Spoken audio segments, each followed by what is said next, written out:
नमस्कार बंधुरा केमन आছেন সবাই। আমি মিতা চলে এসেছি গ্রিন ফ্যামিলির নতুন একটি ব্লগে মিতার কিচেনে আপনাদের সকলকে জানাই স্বাগত। তো আজকে সকালবেলা ছেলের টিফিনের জন্য না আজকে একটু দেরি করে দুপুরে লাঞ্চ বা ডিনারের জন্য একটা রেসিপি নিয়ে চলে এসেছি।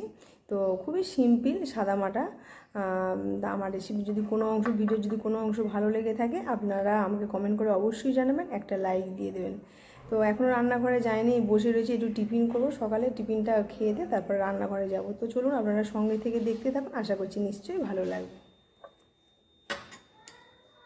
তো বন্ধুরা আমি তো কিছুক্ষণ আগে আপনাদেরকে বললাম যে আমি একটা দারুণ সুন্দর সিম্পল সাদামাটা রেসিপি নিয়ে আপনাদের কাছে আজকে চলে এসেছি। তো দেখুন এখানে আমার রয়েছে লাউটাকে আমি কেটে ভালো করে ধুয়ে বেশ বড় বড় টুকরো করে রেখে দিয়েছি, কারণ লাউ খুব তাড়াতাড়ি সেদ্ধ হয়ে যায়। আর এখানে নিয়েছি সয়াবিনটা গরম জলে খুব ভালোভাবে ধুয়ে একদম জলটাকে চিপে নিয়েছি। আর একটা টমেটো নিয়েছি, টমেটোটা গোটা ব্যবহার করব না, মানে যে রেসিপিটা বানাবো সেটাকে একটু কালারফুলের জন্য আমি নিয়েছি, এটা অর্ধেকটা দেবো। তো আপনারা আমার দিদিরা, প্রিয় দিদিরা অনেকে অনেক রকম ডালের রেসিপি শেয়ার করেছেন, আমিও আগে অনেক ডালের রেসিপি শেয়ার করেছি, কিন্তু আজকে আমি লাউ আর সয়াবিন আর কালারফুলের জন্য একটুখানি টমেটো নিয়েছি, এটা দিয়ে দারুণ সুন্দর একটা মুগের ডালের রেসিপি আপনাদের সাথে শেয়ার করতে চলেছি। এই ডালটা কিন্তু একদম পারফেক্ট, মানে গরম গরম ভাত সাথে যদি এই ডালটা থাকে শুধু এটা দিয়ে আপনারা ভাত খেয়ে নিতে পারবেন। আর পাঁপড় ভাজা বা ডিমের অমলেট বা বেগুন ভাজা যদি একটু থাকে তাহলে তো সোনায় সোহাগা হয়ে গেল। তো চলুন আমি শুরু করি, আমি কিভাবে করছি সেটা আপনাদের দিকে দেখাই। তো আমি একটি কড়াই বসিয়ে দিয়েছি, আমি 100 থেকে একটু বেশি ডাল আছে, কারণ মুগ ডাল বেশি নরম মানে পাতলা হলে ভালো লাগে না, একটু বেশ শক্ত শক্ত হলে ভালো লাগে। ডালটাকে প্রথমে আমি একটুখানি ভেজে নেব, হাত দিয়ে নয় খুন্তি দিয়ে নাড়াচাড়া করব। মুগের ডাল একটু ভেজে নিলে ভালো হয়, মানে সেন্টটা ভালো আসে। আর যাদের গ্যাস অম্বলের প্রবলেম আছে তারা কাঁচা ডালটা রান্না করলে ভালো হয়, তাহলে আর গ্যাস অম্বল হয় না। চলুন ডালটা একটু ভেজে নিই।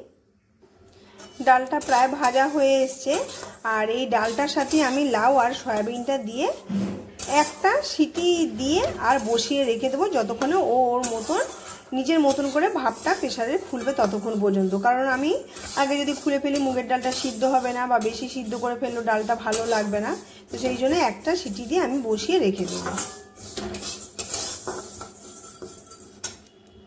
তো দেখুন মুগের ডালটা আমার ভাজা হয়ে গেছে, এবার গ্যাসটা বন্ধ করে দেবো, দিয়ে ডালটা ধুয়ে ভালো করে প্রেসারে আমি দিয়ে দেবো। তো দেখুন প্রেসারের মধ্যে আমি ডাল দিয়েই দিয়েছি একদম ধুয়ে, এরপরে লাউগুলো দিয়ে দেবো। আর সয়াবিনটা আমি গরম জলে তো ধুয়ে নিয়েছি, দিয়ে খুব ভালোভাবে একদম হাতে করে কষতে কষতে ধুয়ে নিয়েছি, কারণ সয়াবিনের একটা আলাদা কিন্তু গন্ধ থাকে, ডালটার মধ্যে যদি সেই গন্ধটা চলে আসে তাহলে ডালটার টেস্ট হবে না, সেই জন্য আমি খুব ভালোভাবে ধুয়ে নিয়েছি। এরপর লবণ দিয়ে আর পরিমাণ মতন জল দিয়ে আমি একটা সিটি দিয়ে সেদ্ধ করে নেব। তো চলুন আগে সেদ্ধ করে তারপরে ফিরে আসছি। ডালটা সেদ্ধর জন্য বসিয়ে দিয়েছি। তো বন্ধুরা দেখুন ডালটা আমার সেদ্ধ হয়ে গেছে, একদম যে গলে গেছে তা কিন্তু নয়। এরপরে চলুন ওভেনের কাছে চলে যাওয়া যাক। তো দেখুন ডালটা ফোড়ন দেওয়ার জন্য একটু কড়াই বসিয়ে দিয়েছি, কড়াইয়ের মধ্যে একটু তেল দিয়ে দিয়েছি, আর তেলটা হালকা একটু গরম হলে পরে আমি শুকনো লঙ্কা দিয়ে দেবো। আর ডালের টেস্ট সবসময় ডালটা কী দিয়ে বানাচ্ছি বা কীভাবে বানাচ্ছি সেটা গুরুত্ব নয়, ফোড়নটা যতটা সুন্দর মানে ভালোভাবে হবে সেই অনুপাতে কিন্তু ডালটার টেস্টটাও খুব ভালো হবে। তো দেখুন ফোড়নটা থেকে দারুণ একটা স্মেল বেরোনোর জন্য আমি লঙ্কার পরিমাণটা একটু বেশিই দিয়েছি। লঙ্কাটা আগে গ্যাসের ফ্লেমটা কমিয়ে আমি খুব ভালোভাবে আমি ভেজে নেব। এরপর আমি দিয়ে দেবো গোটা জিরে। ফোড়ন যত ভালোভাবে হবে তত ভালো ডালটাও সুন্দর টেস্ট হবে। তো দেখুন ফোড়নটা থেকে আমার দারুণ একটা স্মেল বেরিয়ে গেছে। এরপরে আমি দিয়ে দেবো সামান্য অল্প একটুখানি আদা বাটা, আপনারা চাইলে এটা স্কিপ করেও যেতে পারেন।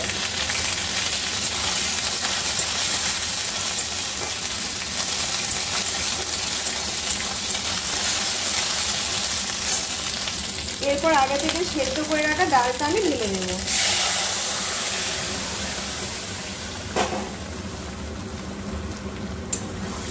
তবে ডালটা এতটা ঘন থাকবে না, আর একটু জল দেবো আমি, আর উপর থেকে টমেটোটা দিয়ে দেবো একটু কালারফুলের জন্য। আপনারা চাইলে যখন আদাটা আমি দিলাম তখনও দিতে পারেন, কিন্তু আমি আর টমেটোটা দিয়ে একটুখানি ভাজা ভাজা করলাম না। দেখুন এতেই ডালের কালারটা দেখতে ভালো লাগবে। আর জলে গুলে একটু হলুদ দেবো, কারণ যেহেতু ডালটা এখনও সেদ্ধ করেছিলাম যেটা গরম আছে, এর মধ্যে হলুদ দিলে হলুদটা এক জায়গায় দলা বেঁধে যেতে পারে, তো এই জন্য দেখুন আমি জলে গুলে একটু হলুদ দিয়ে দিলাম। এরপরে অল্প একটু চিনি দেব মিষ্টি, সেটা স্বাদ অনুসারে, বেশি দেব না। মুগের ডাল একটু মিষ্টি না হলে ভালো লাগে না। আর দেখুন ডালটা কত সুন্দর দেখতে লাগছে, খেতেও ভীষণ সুন্দর হবে। আমি আমার দিদিদের রিকোয়েস্ট করব যে যাতে আপনারা একদিন হলো এই ডালের রেসিপিটা বানিয়ে বাড়িতে ট্রাই করেন, খুব ভালো লাগবে। দিয়ে দিলাম পরিমাণ মতন চিনি। ডালটা ফোটার অপেক্ষায় থাকবো। আর লবণ তো সেদ্ধ করার সময় দিয়েছিলাম, আমি দেখলাম ঠিকই আছে, আর লবণ দেওয়ার দরকার নেই। তো দেখুন ডালটা আমার ফুটতে শুরু করে দিয়েছে। এক্ষেত্রে একটা কথা বলি, আর ডালটা বেশি আমি ফোটাবো না, তাহলে ফোড়নের যে স্মেলটা সেটা চলে যাবে এই ডালের রেসিপিটাতে, সেই জন্য আমি গ্যাসটা বন্ধ করে দিলাম। এরপরে আমি সার্ভিং বোলের মধ্যে ডালটা তুলে নেব। আর আপনাদের কাছে ধনেপাতা যদি থাকে আপনারা কিন্তু অবশ্যই দিতে পারেন, কিন্তু আমার কাছে ধনেপাতা নেই, আর এর মধ্যে বিদেশি ধনেপাতা দেবো না। তো চলুন বন্ধুরা, আমার আজকে ডালের রেসিপি কীরকম লাগলো আমাকে কমেন্ট করে অবশ্যই জানাবেন। যদি ভালো লেগে থাকে তাহলে একটা লাইক দিয়ে দেবেন। আর এই রকম রেসিপি পাওয়ার জন্য আমার চ্যানেলটি সাবস্ক্রাইব করে নোটিফিকেশানটা অন করে নেবেন, তারপরে যখন কোনো নতুন রেসিপি আপলোড করব সবার আগে আপনার কাছে পৌঁছাবে। তো চলুন আজকের মতন টাটা, আবার দেখা হচ্ছে নতুন কোনো রেসিপির সাথে। সঙ্গে থেকে দেখতে থাকুন, আশা করছি নিশ্চয়ই ভালো লাগবে।